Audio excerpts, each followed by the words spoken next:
आसिफ खान, दिल्ली का कौन बनेगा मुख्यमंत्री। दिल्ली नतीजों के बाद बीजेपी का मंथन सीएम फेस को लेकर तेज हो गया है। दलित या सिख चेहरे पर दांव संभव है। 27 साल बाद दिल्ली में बीजेपी की जोरदार वापसी हुई है।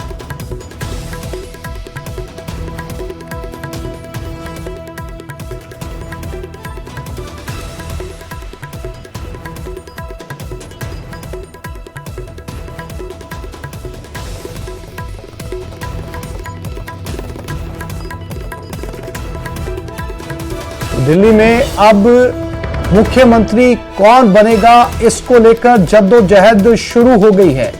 पार्टी आलाकमान में कई नामों को लेकर विचार चल रहा है, लेकिन जो सूत्र जानकारी दे रहे हैं उसके मुताबिक दलित या सिख चेहरे को सीएम बनाया जा सकता है। हालांकि अंतिम निर्णय आना बाकी है।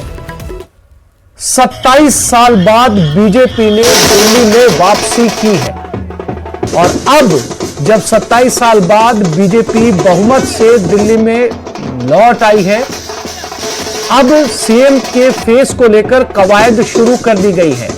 तो अब सीएम का चेहरा कौन होगा, सूत्रों से मिली जानकारी के मुताबिक इसके नाम को लेकर मंथन चल रहा है। दलित चेहरा हो सकता है या फिर कोई सिख चेहरा हो सकता है दिल्ली में।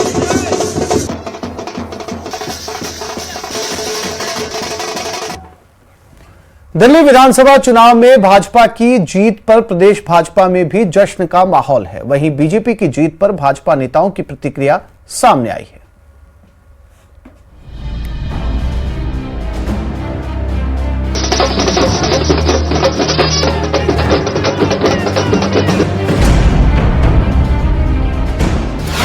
मोदी का मैजिक चला, दिल्ली में कमल खिला।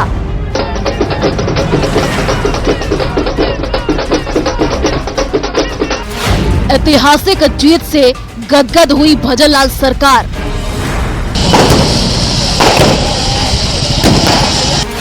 प्रचंड जीत पर दिग्गजों ने भरी हुंकार। 2047 में विकसित भारत का संकल्प लेगा आकार। सबका साथ, सबका विकास, सबका विश्वास और सबके प्रयास के मूल मंत्र के आधार पर उन्होंने विकसित भारत की कल्पना करी है।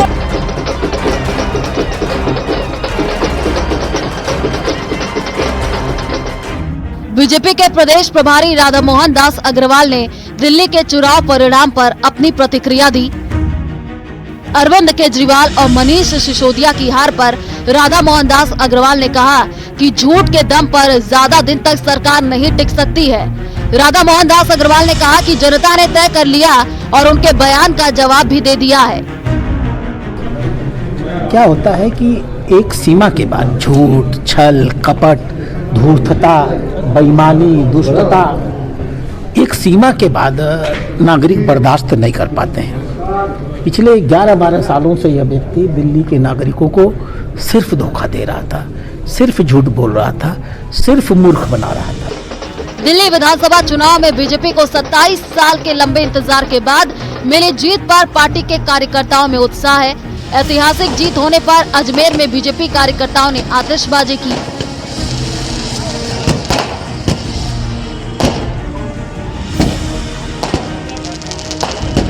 इस दौरान केंद्रीय कृषि राज्य मंत्री भागीरथ चौधरी ने कहा कि दिल्ली विधानसभा में बीजेपी की जीत पीएम मोदी के 2047 में विकसित भारत के संकल्प को साकार करने की दिशा में एक मील का पत्थर साबित होगी।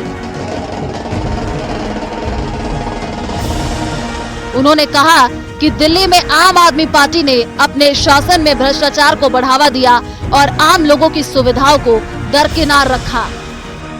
और दिल्ली के अंदर 10 साल तक जो केजरीवाल जी ने अखंड भ्रष्टाचार में डूब गए, उन्होंने शीश महल बनाए, शराब घोटाला किया, एक बोतल के साथ एक बोतल फ्री देने की योजना बनाई और जनता किल्ली खोले, उसमें लूट मचाई। उस दिल्ली में केजरीवाल जी के शासन का अंत हो गया है और कमल का फूल खिला है। वहीं झुंझुनू में भी बीजेपी कार्यकर्ताओं ने झुंझुनू विधायक राजेंद्र भांबू के कार्यालय के बाहर आतिशबाजी कर जीत का जश्न मनाया। इस दौरान बीजेपी कार्यकर्ताओं ने कहा कि अब दिल्ली में आप और केजरीवाल नजर नहीं आएंगे। आज दिल्ली में हमारी भारतीय जनता पार्टी की सरकार बनने जा रही है और जो भ्रष्टाचार और जो दारू के अंदर लिप्त केजरीवाल सरकार जो खुद हार रही है और साथ में पूरी पार्टी का विनाश हो गया है। अब आगे से दिल्ली में कहीं भी आपको केजरीवाल की पार्टी और केजरीवाल नजर नहीं आएंगे। हरियाणा और महाराष्ट्र के बाद दिल्ली में बीजेपी की ऐतिहासिक जीत को जानकर मोदी मैजिक का जादू बता रहे हैं। यकीनन दिल्ली की जीत बीजेपी के पदाधिकारियों और कार्यकर्ताओं को अगले चुनावी समर में शानदार नतीजे प्राप्त करने के लिए प्रेरित करेगी। Bureau report, news 18 Rajasthan.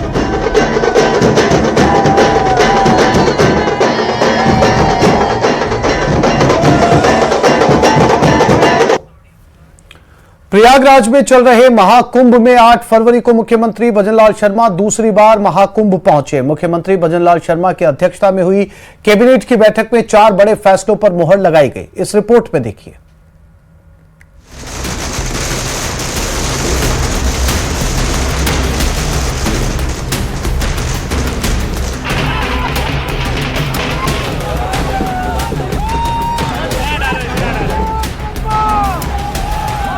Delhi का परिणाम आएगा, देख लेना। कांग्रेस का 0 से आगे बढ़ जाए तो देख लेना। और आपके यही कर्म इनको नीचे ले जाने का काम कर रहे हैं। सच हुई सीएम भजनलाल की भविष्यवाणी। दिल्ली चुनाव में 0 पर सिमटी कांग्रेस। जहां सीएम ने की जनसभा, वहां भी हुआ फायदा।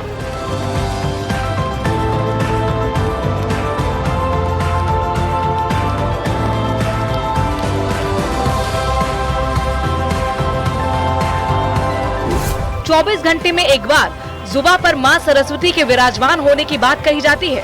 उस दौरान जुबान से निकली बात आश्चर्यजनक तरीके से सच हो जाती है। दिल्ली विधानसभा चुनाव का नतीजा भले ही 8 फरवरी को आया हो, लेकिन 7 फरवरी को ही सीएम ने कांग्रेस के लिए बड़ी भविष्यवाणी कर दी थी। राजस्थान विधानसभा में विपक्ष के हंगामे के बीच शुक्रवार को सीएम ने एक तरफ कांग्रेस के भस्म होने का ऐलान किया, तो वहीं दूसरी तरफ दिल्ली चुनावों में कांग्रेस के 0 रिकॉर्ड की भी भविष्यवाणी की थी। जरा एक बार फिर सुनिए सीएम ने राजस्थान विधानसभा में क्या कुछ कहा था। ये कांग्रेस भस्म होने वाली है, राजस्थान से नहीं पूरे देश से। इनका पाप का गला भर गया। ये कांग्रेस भस्म होने वाली है, ये कहीं चलने वाली नहीं है। पूरे देश से दिल्ली का परिणाम आएगा, देख लेना। कांग्रेस का 0 से आगे बढ़ जाए तो देख लेना। और आपके यही कर्म इनको नीचे ले जाने का काम कर रहे हैं। एक तरफ जहां कांग्रेस के लिए की गई सीएम की भविष्यवाणी सच साबित हुई है, तो वहीं दूसरी तरफ बीजेपी को सीएम भजनलाल शर्मा के चुनावी कैंपेन से फायदा हुआ है। दिल्ली विधानसभा चुनाव में सीएम ने करीब 14 सीटों पर चुनाव प्रचार किया, जिसमें से कई सीटों पर बीजेपी को जीत मिली है। 19 सीटों में शामिल है कृष्णा नगर सीट, जहां से बीजेपी के डॉक्टर अनिल गोयल जीते हैं, जिन्होंने आपके विकास बग्गा को शिकस्त दी है। मुड़का सीट से बीजेपी के गजेंद्र डारल जीते, जिन्होंने आपके जसवीर कराला को हराया। मोती नगर विधानसभा से बीजेपी के हरीश खुराना जीते, जिन्होंने आपके शिव चरण को हराया। शकूर बस्ती सीट से बीजेपी के करनैल सिंह जीत गए हैं, उन्होंने आपके सतेंद्र सिंह को मात दी है। श्रीनगर विधानसभा सीट पर बीजेपी के तिलक राम गुप्ता चुनाव जीत गए हैं, उन्होंने आपकी प्रीति तोमर को 15,753 वोटों से हराया। द्वारका विधानसभा सीट पर बीजेपी के प्रद्युमन सिंह राजपूत ने यहां से आम आदमी पार्टी के विनय मिश्रा को 8,000 से ज्यादा मतों से हरा दिया है।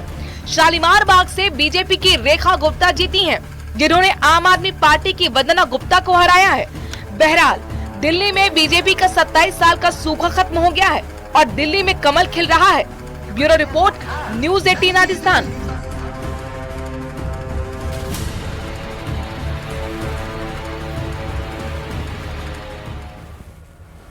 प्रयागराज में चल रहे महाकुंभ में 8 फरवरी को मुख्यमंत्री भजनलाल शर्मा दूसरी बार महाकुंभ पहुंचे। मुख्यमंत्री भजनलाल शर्मा की अध्यक्षता में कैबिनेट की बैठक हुई, जिसमें 4 बड़े फैसलों पर मुहर लगाई गई।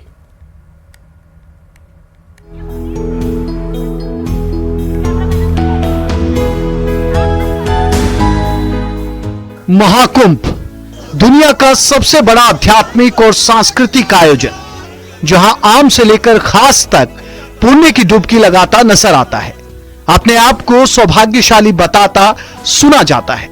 शनिवार को प्रदेश के मुख्यमंत्री भजनलाल शर्मा दूसरी बार महाकुंभ पहुंचे। इस बार सीएम अपने परिवार और मंत्रिमंडल के साथ पुण्य की डुबकी लगाने पहुंचे थे। आस्था की डुबकी लगाने के बाद सीएम भजनलाल शर्मा ने कहा कि यह दुनिया का इकलौता ऐसा पवित्र स्थान है जहां हर व्यक्ति आने के लिए लालायित रहता है। ये बेहंगम दृश्य आप देख रहे हो, ये हमारे संत मुनि ऋषि महर्षि और ये हमारी संस्कृति का जो जन सैलाब है आप देख रहे हो। और मैं कहना चाहता हूँ माँ गंगा के इस आंगन में त्रिवेणी में हमारे राजस्थान से भी हमारे सभी मंत्री विधायक परिवार सहित आए हैं और जिस तरह से यहाँ का एक दृश्य है वो दिख रहा है वो अपने आप में अलग है। स्नान ध्यान के बाद प्रयागराज स्थित राजस्थान मंडपम में मुख्यमंत्री भजनलाल शर्मा की अध्यक्षता में मंत्री परिषद की बैठक आयोजित की गई। बैठक में देवस्थान विभाग से जुड़े कई महत्वपूर्ण निर्णय लिए गए। मंत्री जोगाराम पटेल ने दी फैसलों की जानकारी।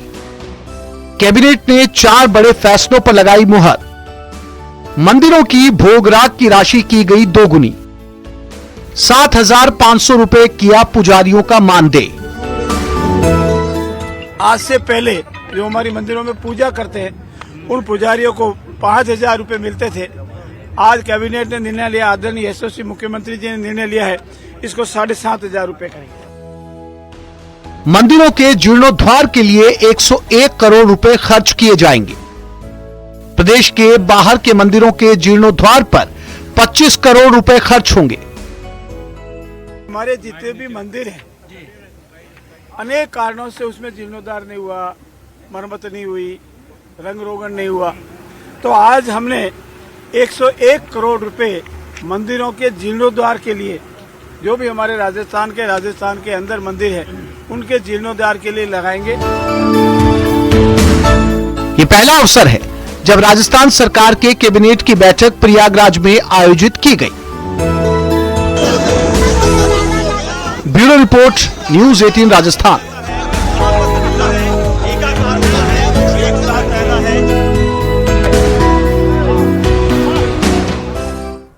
एक छोटे से ब्रेक के लिए रुक रहे हैं, जल्द लौटेंगे।